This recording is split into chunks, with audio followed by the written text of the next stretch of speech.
What's up, guys? We got something really cool today. This has been something that I've been looking to pick up for a very long time. Something that I had when I was a kid. It was long gone, and I've wanted one ever since, and I was able to find one. Paid a pretty penny for it. Does he get those wonderful toys? But that's to be expected when you pick up some of these old toys.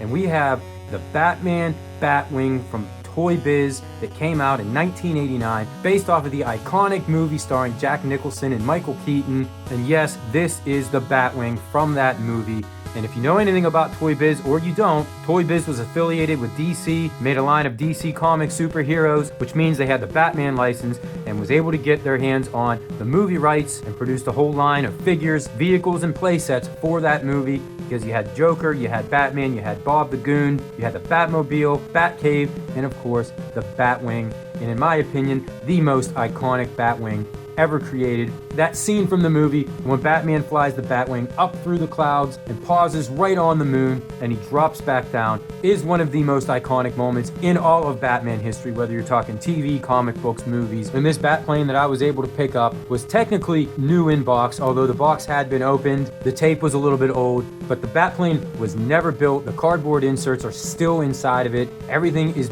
pieced together, and usually I don't open this kind of stuff, but I figured since the box was already opened, this would be a great opportunity to open the box and build it on camera for everybody to see. So we are going to do an unboxing and build of the Toy Biz Batman Batwing from 1989.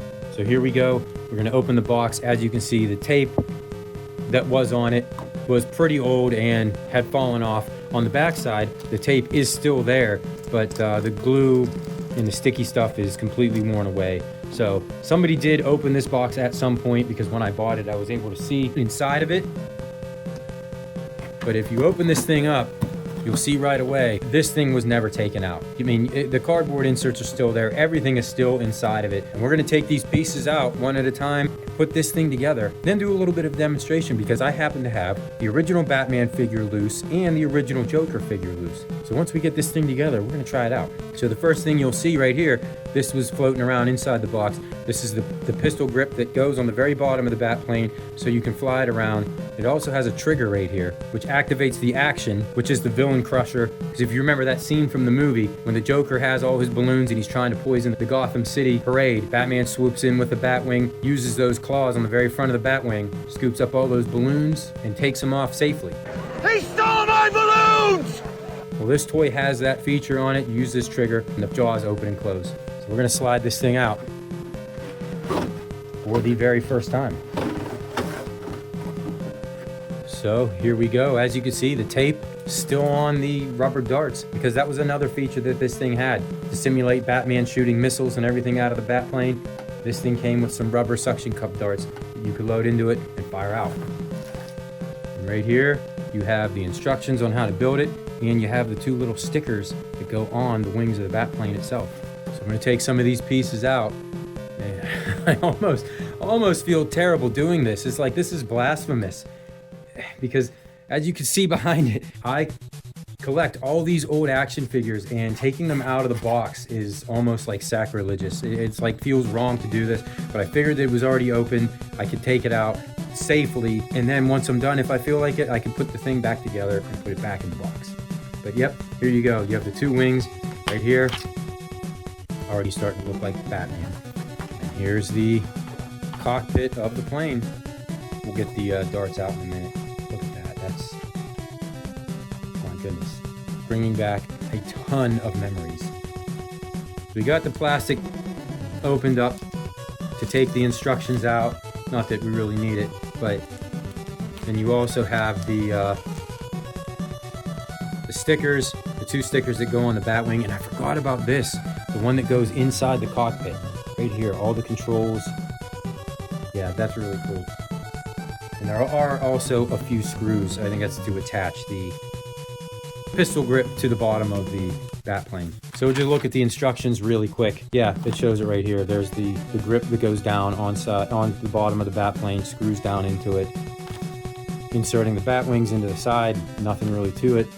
And it kind of shows you how to use its actions. There you go, you put the darts in the front of it, pull these little tabs right here back, and it's spring loaded inside. And it'll fire the darts.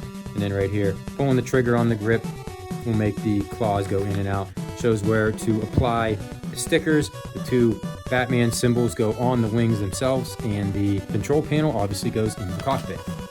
So we got the stickers put on the wings as they showed them. This is the direction the wings will go. The front of the plane will be up near the top.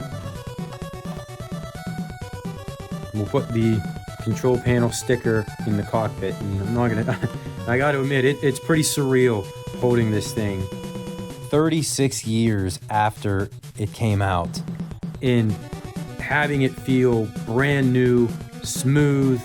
Everything is stiff and resistant on it, as opposed to something you played with many times that is all loose and wobbly. This is not at all. Like this cockpit, yeah, it's kind of a crazy feeling holding and putting together something like this. It's 36 years old. All right, so we got the cockpit sticker on there.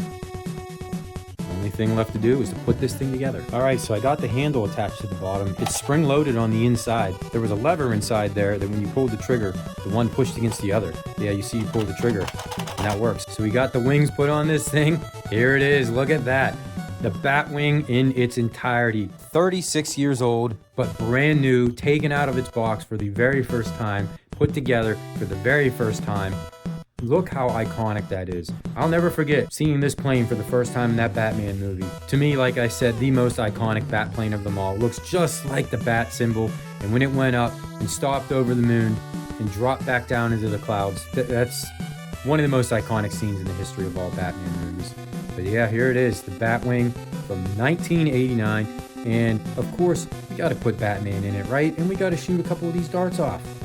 So in order to properly do a demonstration, we need Batman. I have my original Batman figure back when I was a kid. This is the Batman figure I was talking about earlier, the one that's part of the Toy Biz DC Batman line. I also own this thing, new in package as well, and I just did a short on that if you want to check it out, taking a look at the Batman figure and comparing it to the older one. And of course, to make our demonstration even better, you gotta have the Joker. Love that Joker. Again, this is my original figure from when I was a kid. You still have the hat, which is very rare to have any accessories that came with these things. The Joker, also part of that DC Batman superhero line, which I also was able to pick up in package. So we're gonna put Batman in the Batwing.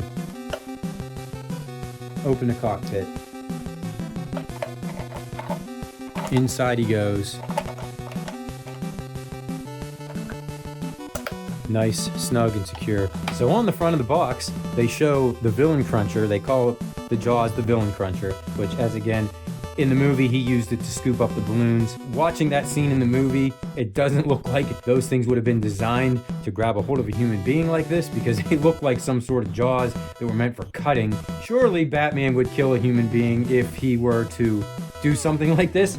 And I know Batman doesn't kill, but I'll tell you what, the Tim Burton Batman definitely did. But here we go. You got the Joker standing there. You got Batman swooping in with the Batplane, grabbing him with the Villain Cruncher. Look at that. Just like on the box, Batman swoops in, picks the Joker up, and flies away off to Arkham. And again, yes, I know, Batman doesn't kill, but as we established, Tim Burton's Batmans do. So you have Joker standing there on the street like he was in the movie. Batman comes swooping in with the Batplane, and I don't care what anybody says, he was attempting to kill Joker. He just couldn't hit him. He fired his machine guns, fired those two rockets out of it. It exploded on either side of the Joker. Batman was 100% trying to blow the Joker away. He just missed. But, you know, for the movie's sake, how good would that have been if the Joker would have just exploded right there? Then you wouldn't have had the climactic end where Batman fought the Joker on the top of the bell tower. So, we are going to shoot the Joker, and you take the Batplane. This is the other function. You take the suction cup darts, which have not crusted or been dry rotted at all over the years. These things are rubbery as can be. But like I said, you load them in here. You get on the back of the plane, you pull these back. And I would have to say that's the first time that's ever been done, because that was not worn at all. And on the bottom, to fire the darts, you got these two little triggers right here and right here. Here we go. We got the Joker dead to rights in our sights. Got him! Just like Batman couldn't do in the movie. Blows the Joker up. Movie over. So some final thoughts. Was this thing as cool as I remember? Absolutely. Was it worth the $100 or so that I paid for it? I think it is. Maybe not for everybody. Considering these things alone loosely go for 40, 50 bucks a piece, to be able to get one that has never been put together, that was literally brand new. The box, as you can see, is in pristine condition. So as a retro toy and video game collector, this is something that I'm extremely happy to add to my collection. I've wanted to pull the trigger on it for a long time, but I've waiting to find the right deal and find the right one. And for what I paid for this thing, considering, like I said, you can buy ones in far worse condition than this, I feel like I absolutely got a fantastic deal. It was very surreal to hold something in my hand that was 36 years old, but felt brand new. That if you did not know that this thing was made in 1989, seeing the box and the Batplane in this condition, you would have assumed that it was made last week. So let me know in the comments if you guys owned this when you were a kid, if you remember anything about it, if you remember seeing it, did you want it for Christmas or your birthday and never got it? And if you did have it, did you do what we did? Did you shoot bad guys with the darts, and did you pick them up with the villain cruncher and fly them around? Did you have Batman? Did you have the Joker? Did you have any more of these figures? Because there was a bunch of them and they were extremely cool. And what did you think of the 1989 Batman movie? Because in my opinion, that's the best Batman movie I've ever seen in my life. I mean, not saying the other ones were bad, because they are not at all, but that 89 movie is just so iconic and such a classic to me. So like I said, leave a comment down below and let me know if you had this and what you think of it, because I would love to know your opinion. Thank you everybody for watching, and we will see you next time.